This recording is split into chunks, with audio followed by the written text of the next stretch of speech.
ನಮಸ್ತೆ ಬಲಿಷ್ಠ ಭವ್ಯ ಭಾರತದ ಮನೆಗಳಿಗೆ ಜೀವನ್ ವಾಸ್ತು ಯೂಟ್ಯೂಬ್ ಚಾನಲ್ಗೆ ಸ್ವಾಗತ ಸುಸ್ವಾಗತ. ಒಂದಷ್ಟು ದಿನ ನಾನು ಸುಮಾರು ಒಂದು 3 ವಾರಗಳ ಕಾಲ ವಿಡಿಯೋ ಕೊಡೋಕ್ಕಾಗಲಿಲ್ಲ, ಕ್ಷಮಾಪಣೆ ಇರಲಿ. ಇಷ್ಟು ದಿನ ಕೂತ್ಕೊಂಡು ಮಾತಾಡ್ತಾ ಇದ್ದೆ, ಹೇಳ್ತಾ ಇದ್ದೆ, ಅಲ್ಲಲ್ಲಿ ಒಂದು ಪಿಕ್ಚರನ್ನು ತೋರಿಸ್ತಾ ಇದ್ದೆ. ರೈಟ್, ಸಾಕಷ್ಟು ಜನ ಕೇಳ್ಕೊಳ್ತಾ ಇದ್ರು, ಗುರುಗಳೇ ನೀವು ಹೇಳ್ತೀರಾ, ತುಂಬ ಚೆನ್ನಾಗಿ ಹೇಳ್ತಾ ಇರ್ತೀರಾ, ಅದೇ ರೀತಿ ನೀವು ಇದು ಬೋರ್ಡ್ ಮೇಲೆ ಒಂದು ಬರೆದು ತೋರಿಸಿದ್ರೆ ಇನ್ನೂ ತುಂಬ ಬೇಗ ನಮ್ಗೆ ಅರ್ಥ ಆಗುತ್ತೆ, ತುಂಬ ಚೆನ್ನಾಗಿ ಅರ್ಥ ಆಗುತ್ತೆ ಅಂತ ಹೇಳ್ತಾ ಇದ್ರು. ಹಾಗಾಗಿ ಈ ವರ್ಷದಿಂದ ಹೊಸ ಪ್ರಯತ್ನ ಅಂತಂತೇಳಿ ನಿಮಗೂ ಕೂಡ ಅರ್ಥ ಆಗಬೇಕು. ಯಾಕಂದರೆ ನಾನು ಏನು ಹೇಳ್ತೀನೋ ಅದು ನಿಮ್ಗೆ ಅರ್ಥ ಆಗಲಿಲ್ಲ, ಬಳಕೆಗೆ ಬರಲಿಲ್ಲ ಅಂತ ಹೇಳಿದ್ರೆ ಅದು ವ್ಯರ್ಥ ಆಗಿಬಿಡುತ್ತೆ. ಸೊ ನನಗೆ ಯಾವುದೇ ಒಂದು ಪ್ರಯತ್ನ ವ್ಯರ್ಥ ಆಗೋದಕ್ಕೆ ನಾನು ಇಷ್ಟಪಡೋದಿಲ್ಲ. ಹಾಗಾಗಿ ಇದು ಸಮರ್ಥಕವಾಗಿ ಸಾರ್ಥಕ ಆಗಲಿ ಅನ್ನೋದಕ್ಕೋಸ್ಕರ ಈ ಒಂದು ಹೊಸ ಪ್ರಯತ್ನವನ್ನು ಮಾಡ್ತಾ ಇದ್ದೀನಿ. ಹಾಗಾಗಿ ಪ್ರತಿಯೊಬ್ಬರು ಇದನ್ನು ನಾನು ಕೇಳ್ಕೊಳ್ಳೋದೊಂದೇ, ಹೆಚ್ಚೆಚ್ಚು ನೋಡ್ತಾ ಹೋಗಿ, ನಿಮ್ಮ ಸ್ನೇಹಿತರು ಬಂಧು ಬಳಗದ ಜೊತೆ ಹಂಚ್ಕೊಳ್ತಾ ಹೋಗಿ. ಯಾಕಂದರೆ ನಾನು ವೈಜ್ಞಾನಿಕ ಪೂರ್ಣವಾದಂಥ ವಾಸ್ತವವನ್ನು ಹೇಳೋದೇ ಹೊರತು ಕಾಗಕ್ಕನ ಕತೆ ಗೋಬಕ್ಕನ ಕತೆ ಹೇಳೋವಂಥದ್ದಲ್ಲ. ಅದು ನನಗೆ ಬೇಕಾಗೂ ಇಲ್ಲ ಅಂತಂದ್ಬಿಟ್ಟು ಈಗಾಗಲೇ ಸಾಕಷ್ಟು ಸಲ ಹೇಳಿದ್ದೀನಿ ಅಲ್ವಾ. ಇವತ್ತು ಒಂದು ವಾಸ್ತು ಟಿಪ್ಸ್ ಏನು ಕೊಡಬೇಕು ಅಂತ ಅಂದ್ಕೊಂಡಿದ್ರೆ, ಎಲ್ಲರೂ ಕೂಡ ಸುಮಾರಷ್ಟು ಜನ ಮನೆಗಳಲ್ಲಿ ಹಲವಾರು ಸಮಸ್ಯೆಗಳಿರುತ್ತೆ, ಹಲವಾರು ತೊಂದರೆಗಳಿರುತ್ತೆ, ಹಲವಾರು ರೀತಿಯಾದ ಕಷ್ಟಗಳು, ಸಂಕಷ್ಟಗಳು, ನಷ್ಟಗಳು ಇವೆಲ್ಲ ಆಗ್ತಾ ಇರುತ್ತೆ. ಯಾಕೆ ಅವ್ರು ಪಡೋಂಥ ಪ್ರಯತ್ನ ಎಲ್ಲ ಪಡ್ತಾ ಇರ್ತಾರೆ, ಆದರೆ ಫಲ ಇರಲ್ಲ. ಅಂಥ ಜಾಗದಲ್ಲಿ ಏನು ಮಾಡಬೇಕು, ಇಂಥದ್ದು ಮಾಡಬೇಕು ಅಂತಂದಾಗ ನಮ್ಮ ವಾಸ್ತುಶಾಸ್ತ್ರದಲ್ಲಿ ಕೊಟ್ಟಿರೋಂಥ ರೀತಿಯಲ್ಲಿ ಏನಾಗಿದೆ ಅಂದರೆ, ಮನೆಯ ಬ್ರಹ್ಮಸ್ಥಾನ, ಮನೆ ಏನು ಬರುತ್ತಲ್ಲ ಮನೆಗೆ ಬ್ರಹ್ಮಸ್ಥಾನವನ್ನು ಮಾಡಿಕೊಂಡು, ಆ ಬ್ರಹ್ಮಸ್ಥಾನವನ್ನು ಗುರುತು ಮಾಡಿಕೊಂಡು, ಆ ಬ್ರಹ್ಮಸ್ಥಾನದ ಮೇಲೆ ನೀವು ಏನು ಮಾಡಬೇಕು, ಒಂದು ಪಿರಮಿಡನ್ನು ಇಡಬೇಕು. ಈಗ ಏನೇನೋ ಬರುತ್ತೆ ಪಿರಮಿಡ್ಗಳಂತಂದ್ರೆ ಒಳಗಡೆ ಏನೇನೋ ಸೇರ್ಕೊಂಡು ಅವೆಲ್ಲ ಬೇಕಾದ ಫುಲ್ ಖಾಲಿ ಇರಬೇಕು. ಒಂದು ಪಿರಮಿಡ್ ಅಂದರೆ ಪಿರಮಿಡ್ ಒಳಗಡೆ ಎಲ್ಲ ಖಾಲಿ ಇರಬೇಕು.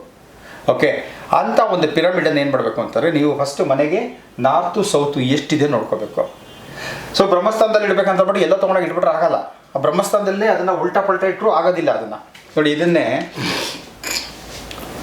ಸೊ ಒಂದು ಪಿರಮಿಡ್ ಅಂತ ಅಂದ್ಕೊಂಡಿದ್ದೀನಿ ನಾನು. ಇದು ಪಿರಮಿಡ್ ಏನಿದು. ಓಕೆ, ಸೊ ಈ ಪಿರಮಿಡ್ಗೆ ಏನಿರಬೇಕು, ಇದು ಖಾಲಿ ಇರಬೇಕು ಇಲ್ಲಿಗೆ. ಸೊ ಇದರೊಳಗೆ ಖಾಲಿ ಇರಬೇಕು. ಸೊ ಇದರಲ್ಲಿ ಏನಾಗುತ್ತೆ ಅಂದರೆ, ಇದು ನಾರ್ತ್ ಆದರೆ ಇದರ ಹಿಂದೆ ಸೌತ್ ಇರಬೇಕು. ಈ ಕಡೆಗೆ ಈ ಕಡೆ ತಿರುಗಿಸ್ಕೊಳ್ಳೋದು ಬೇಕಾಗಿಲ್ಲ, ಅರ್ಥ ಆಯ್ತಲ್ಲ. ಸೊ ಇದನ್ನು ಎಕ್ಸಾಕ್ಟ್ ನಾರ್ತು ಸೌತ್ಗೆ ಇಡಬೇಕು, ಕ್ರಾಸಾಗಿ ಹೆಂಗಂಗೋ ಇಡೋಂಗಿಲ್ಲ. ಹಾಗಾಗಿ ಏನು ಹೇಳ್ತಾ ಇರ್ತೀನಿ ಅಂತಂದರೆ, ಸೊ ಈ ಪಿರಮಿಡನ್ನು ಸ್ವಲ್ಪ ದೊಡ್ಡದಾಗಿದೆ, ಇದನ್ನು ನೋಡ್ಕೊಳ್ಳಿ. ಸೊ ಈ ಪಿರಮಿಡ್ ಏನೇನಿರುತ್ತಲ್ಲ, ಈ ಥರ ಪಿರಮಿಡ್ ತೊಗೋಬೇಕು. ಇದನ್ನು ಎಕ್ಸಾಕ್ಟು ನಾರ್ತು ಸೌತ್ ಬರೋಂಗಿರಬೇಕು. ಈ ಸೆಂಟ್ರ್ ಪಾಯಿಂಟ್ ಏನಿರುತ್ತಲ್ಲ, ಸೊ ಇದು ನಾರ್ತ್ಗೆ ಇರಬೇಕು, ಇದು ಸೌತ್ಗೆ ಇರಬೇಕು. ಆವಾಗಿದ್ದಾಗ ಏನಾಗುತ್ತೆ ಅಂತಂದರೆ, ನಮಗೆ ಇದು ಆ್ಯಂಪ್ಲಿಫೈಯರ್ ಆಗಿ ವರ್ಕ್ ಮಾಡುತ್ತೆ. ಆ್ಯಂಪ್ಲಿಫೈಯರ್ ಆಗಿ ಹೆಂಗೆ ಅಂತಂತಂದರೆ, ಒಂದು ಮೈಕು, ನಾನು ಮಾತಾಡ್ಬೇಕಾದ್ರೆ ಸ್ವಲ್ಪ ಧ್ವನಿ ಕಡಿಮೆನೇ ಇರ್ಬೋದು, ಆದರೆ ಒಂದು ಮೈಕನ್ನು ಇಟ್ಕೊಂಡು ನಾನು ಮಾತಾಡಿದಾಗ ಏನಾಗುತ್ತೆ ಅಂತಂದರೆ, ಆ ಮೈಕ್ ಕೆಪಾಸಿಟಿ ಹೆಂಗಿರುತ್ತೋ, ಸ್ಪೀಕರ್ ಕೆಪಾಸಿಟಿ ಹೆಂಗಿರುತ್ತೋ ಅಷ್ಟು ಜೋರಾಗಿ ಕೇಳಿಸುತ್ತಲ್ವಾ. ಸೊ ಅದೇ ರೀತಿಯಲ್ಲಿ ಈ ಒಂದು ಪಿರಮಿಡ್ ಅನ್ನೋದೇನಿದೆಯಲ್ಲ, ಇದು ಪಕ್ಕ ಆ್ಯಂಪ್ಲಿಫೈಯರ್ ಆಗಿ ವರ್ಕ್ ಮಾಡುತ್ತೆ. ಏನಾಗುತ್ತೆ ಅಂತಂದರೆ, ಈ ಭೂಮಿಯಿಂದ ಬರ್ತಾ ಇರೋಂಥದ್ದು ಮತ್ತು ಆಕಾಶದಿಂದ ಬರ್ತಾ ಇರೋಂಥ ಈ ಕಾಸ್ಮಿಕ್ ಎನರ್ಜಿ ಮತ್ತು ಟೆಲ್ಯೂರಿಕ್ ಎನರ್ಜಿ ಅಂತ ಕರಿತೀವಿ ನಾವು. ಅಂದರೆ ಭೂಮಿಯಿಂದ ಬರ್ತಾ ಇರೋಂಥ ಭೂಮಿಯ ಶಕ್ತಿ ಮತ್ತು ಆಕಾಶದ ಶಕ್ತಿ, ಇದೆರಡನ್ನೂ ಕೂಡ ಇದು ಬಹಳ ಪ್ರಭಾವಯುತವಾಗಿ ಬಳಸ್ಕೊಂಡು ಏನು ಮಾಡುತ್ತೆ, ಈ ಮನೆಯ ಭಾಗದಲ್ಲೆಲ್ಲಕ್ಕೂ ಕೂಡ ಏನಾಗುತ್ತೆ, ಬ್ರಹ್ಮಸ್ಥಾನದಲ್ಲಿ ಎನರ್ಜಿ ಜಾಸ್ತಿ ಬಂದು ಏನು ಮಾಡುತ್ತೆ, ಮನೆಯ ಎಲ್ಲ ಭಾಗಕ್ಕೂ ಕೂಡ ಎನರ್ಜಿಯನ್ನು ಜಾಸ್ತಿ ಕೊಡ್ತಾ ಹೋಗುತ್ತೆ. ಸೊ ಇದನ್ನು ಮಾಡ್ಕೊಳ್ಳೋದ್ರಿಂದ ಖಂಡಿತವಲ್ಲೂ ಕೂಡ ಮನೆಗೆ ಎನರ್ಜಿ ಲೆವೆಲ್ಲು ಜಾಸ್ತಿ ಆಗುತ್ತೆ. ಇದನ್ನು ಯಾರಿಗೆಲ್ಲ ಅನ್ನಿಸ್ತಾ ಇದ್ದಿಲ್ಲ, ಎಲ್ಲ ಏನು ಮಾಡಿದ್ದೀನಿ ಏನೂ ಆಗ್ತಾಯಿಲ್ಲ ಅಂತಂದವರು ಬ್ರಹ್ಮಸ್ಥಾನದಲ್ಲಿ ಈ ರೀತಿಯಾದಂಥ ಒಂದು ಪಿರಮಿಡನ್ನು ಎಕ್ಸಾಕ್ಟ್ ನಾರ್ತು ಸೌತು, ನಾರ್ತ್ಗೆ 0 ಡಿಗ್ರಿ ಇರಬೇಕು, ಸೌತ್ಗೆ 180 ಡಿಗ್ರಿ ಇರಬೇಕು. ಈ ರೀತಿ ಇಟ್ಟು ಮಾಡ್ಕೊಳ್ಳೋದ್ರಿಂದ ಏನಾಗುತ್ತೆ ಅಂದರೆ, ಮನೆಗೆ ಎನರ್ಜಿ ಲೆವೆಲ್ ಜಾಸ್ತಿ ಬರ್ತಾ ಹೋಗುತ್ತೆ. ಇದನ್ನು ಒಂದು ಮಾಡ್ಕೊಳ್ಳಿ. ಸೊ ಎನರ್ಜಿ ಬಂತು ಅಂದರೆ ಏನಾಗುತ್ತೆ, ನಮಗೆ ಶಕ್ತಿ ಚೈತನ್ಯ ಜಾಸ್ತಿ ಬರುತ್ತೆ. ಬಂತು ಅಂತಂದರೆ ಯುಕ್ತಿನೂ ಚೆನ್ನಾಗಿರುತ್ತೆ. ಯುಕ್ತಿನೂ ಚೆನ್ನಾಗಿತ್ತು ಅಂತಂದರೆ ಮಾತುಕತೆ ಚೆನ್ನಾಗಿರುತ್ತೆ. ಮಾತುಕತೆ ಚೆನ್ನಾಗಿರ್ತದೆ, ಕೆಲಸ ಕಾರ್ಯ ಚೆನ್ನಾಗಿರುತ್ತೆ. ಕೆಲಸ ಕಾರ್ಯ ಚೆನ್ನಾಗಿತ್ತು ಅಂತಂದರೆ ರಿಸಲ್ಟು ಫಸ್ಟ್ ಕ್ಲಾಸ್.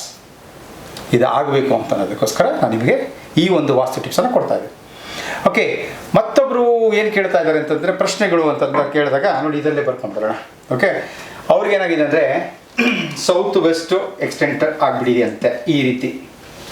ಓಕೆ, ಅವ್ರು ಇನ್ನೇನು ಕೇಳಿದ್ದಾರೆ, south west north west extend ಆಗಿಬಿಟ್ಟಿದೆ ಹೀಗೆ ಅಂತ ಹೇಳ್ತಾ ಇದ್ದಾರೆ. ಹಾಗೆಯೇ ನಾರ್ತ್ ಈಸ್ಟು ಎಕ್ಸ್ಟೆಂಡ್ ಆಗಿಬಿಟ್ಟಿದೆ ಅಂತ ಹೇಳ್ತಾ ಇದ್ದಾರೆ.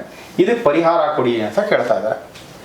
ಸಿಂಪಲ್ ಪರಿಹಾರ ಏನು ಗೊತ್ತಾ, 1 2 3 ಎಕ್ಸ್ಟೆಂಡ್ ಆಗಿಬಿಟ್ಟಿದೆ. ಎಷ್ಟು ಎಕ್ಸ್ಟೆಂಡ್ ಆಗಿದೆಯೋ ಅದೇ ಥರ ನೀವು ಸೌತ್ ಈಸ್ಟು ಎಕ್ಸ್ಟೆಂಡ್ ಮಾಡ್ಕೊಂಡ್ಬಿಟ್ರೆ ಬ್ಯಾಲೆನ್ಸ್ ಆಗಿಬಿಡ್ತದೆ ಅಲ್ವಾ. ಸಿಂಪಲ್.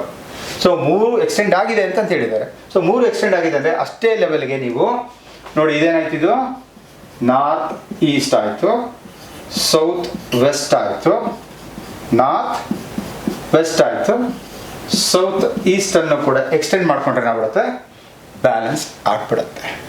ಅರ್ಥ ಆಯ್ತಲ್ಲ? ಸಿಂಪಲ್. ಇದನ್ನೆಲ್ಲ ಕಟ್ ಮಾಡೋ ಬದಲು ಇದನ್ನು ಕೂಡ ನೀವು ನೀಟಾಗಿ ಎಕ್ಸ್ಟೆಂಡ್ ಮಾಡ್ಕೊಂಡ್ಬಿಟ್ರೆ ಫಸ್ಟ್ ಕ್ಲಾಸ್, ಸೂಪರ್, ತುಂಬ ಚೆನ್ನಾಗಿರುತ್ತೆ ಅದು. ಅದನ್ನು ಮಾಡ್ಕೋಬೋದು. ಮತ್ತೊಬ್ರು ಏನು ಕೇಳ್ತಾ ಇದ್ದಾರೆ, ಫಾರ್ಮ್ ಹೌಸ್ಗೆ ವಾಸ್ತು ನೋಡಬೇಕಾ ಅಂತಂತಾರೆ. ಖಂಡಿತವಾಗ್ಲೂ ವಾಸ್ತು ನೋಡಬೇಕು. ನಾನು ಸಾಕಷ್ಟು ಫಾರ್ಮ್ ಹೌಸ್ಗಳನ್ನ ಕನ್ಸ್ಟ್ರಕ್ಟಿವ್ ಮಾಡ್ತಾ ಇದ್ದೀನಿ, ಡಿಸೈನು ಮಾಡಿಕೊಡ್ತಾ ಇದ್ದೀನಿ.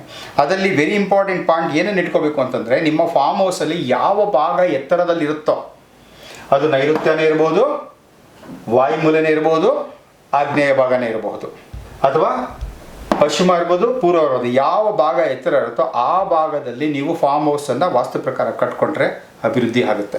ಎಷ್ಟೋ ಜನ ಹೇಳ್ತಾರೆ, ಇಲ್ಲ ಸೌತ್ ವೆಸ್ಟಲ್ಲೇ ಕಟ್ಕೋಬೇಕು ಅಂತ. ಸೌತ್ ವೆಸ್ಟ್ ಡೌನ್ ಇತ್ತು ಅಂದ್ರೆ ಏನು ಮಾಡೋಕ್ಕಾಗುತ್ತೆ? ಏನೂ ಮಾಡೋಕ್ಕಾಗಲ್ಲ. ಅದೇ ಬಿಟ್ಬಿಟ್ಟು ನಾರ್ತ್ ವೆಸ್ಟ್ ಅಪ್ಪಲ್ಲಿದೆ, ಮಾಡ್ಕೊಳ್ಳಿ, ಇಲ್ಲಿ ತಪ್ಪೇನಿಲ್ಲ. ಆ ಭಾಗದಲ್ಲಂತ ಕಟ್ಟೋಂಥ ಮನೆ ಅದು ಪಕ್ಕ ವಾಸ್ತು ಪ್ರಕಾರ ಮಾಡ್ಕೋಬೇಕಾಗ್ತದೆ. ಪ್ಲೇಸ್ಮೆಂಟು ಎಲ್ಲಿ ಬೇಕಾದ್ರೂ ಆಗಬಹುದು. ಅರ್ಥ ಆಯ್ತಲ್ಲ? ಯಾವ ಭಾಗ ಎತ್ತರದಲ್ಲಿದೆಯೋ ಆ ಭಾಗದಲ್ಲಿ ನೀವು ಫಾರ್ಮ್ ಹೌಸನ್ನು ಕಟ್ಕೊಂಡ್ರೆ ಅಭಿವೃದ್ಧಿ ಆಗುತ್ತೆ ಅಲ್ವಾ? ದಯವಿಟ್ಟು ಹೆಚ್ಚೆಚ್ಚಿಗೆ ಲೈಕ್ ಮಾಡ್ತಾ ಹೋಗಿ, ಕಾಮೆಂಟ್ಸನ್ನು ತಿಳಿಸಿ. ಹೇಗೆ ಬರ್ತಿದೆ ವಿಡಿಯೋ, ಹೆಂಗೆ ಬರ್ತಿದೆ ನಾಲೆಡ್ಜು ತಿಳ್ಕೊಳ್ಳಿ, ಬೇರೆಯವ್ರ ಜೊತೆ ಹಂಚ್ಕೊಳ್ತಾ ಹೋಗಿ. ಹೊಸ ವರ್ಷ 2025, ಇದು ನಮ್ಮದಲ್ಲ, ಆಂಗ್ಲರದ್ದು. ಆಯಿತು, ಹೊಸ ವರ್ಷದಲ್ಲಿ ಒಬ್ರಿಗೊಬ್ರು ಶುಭಾಶಯವನ್ನು ಕೋರೋದಕ್ಕೆ ಒಂದು ಅವಕಾಶ ಸಿಕ್ಕಿದೆ. ಹಾಗಾಗಿ ಅದಕ್ಕೆ ಹೇಳ್ತಾ ಇರ್ತಲ್ಲ, ಯಾರೋ ತುಂಬ ಚೆನ್ನಾಗಿ ಕಳಿಸಿದ್ದಾರೆ. ಏನಂತಂದರೆ, ಕ್ಯಾಲೆಂಡರ್ನ ಬದಲಾಯಿಸಿ, ಬಟ್ಟೆಯನ್ನು ಬದಲಾಯಿಸಿ, ಆದರೆ ನಮ್ಮ ಸನಾತನ ಧರ್ಮದ ಆಚಾರ ವಿಚಾರ ಸಂಸ್ಕಾರ ಸಂಸ್ಕೃತಿಯನ್ನು ಯಾವುದೇ ಕಾರಣಕ್ಕೂ ಬದಲಾಯಿಸಬೇಡಿ ಅಂತ ಹೇಳ್ತಾರೆ. ಅದನ್ನೇ ನಾನು ನಿಮ್ಗೆ ಹೇಳೋವಂಥದ್ದು. ಯಾವುದೇ ಕಾರಣಕ್ಕೂ ನಮ್ಮ ಆಚಾರ ವಿಚಾರ ಸಂಸ್ಕಾರ ಸಂಸ್ಕೃತಿಯನ್ನು ಬದಲಾಯಿಸುವಂಥ ತಪ್ಪು ಕೆಲಸವನ್ನು ನಾವು ಮಾಡೋದೇ ಬೇಡ. ಸರ್ವೇ ಜನ ಸುಖಿನೋ ಭವಂತು, ಸನ್ಮಂಗಳಾನಿ ಭವಂತು ಅಂತ ಹೇಳುವಂಥ ಏಕೈಕ ರಾಷ್ಟ್ರ ಮತ್ತು ಏಕೈಕ ಧರ್ಮ ಯಾವುದು ಅಂತಂದರೆ ಅದು ನಮ್ಮ ಸನಾತನ ಧರ್ಮ. ಅದನ್ನು ಮಾಡೋಣ, ಎಲ್ಲರೂ ಚೆನ್ನಾಗಿರಲಿ ಅಂತ ಬಯಸೋಣ. ಓಕೆ, ನಮಸ್ತೆ, ಜೈ ಹಿಂದ್.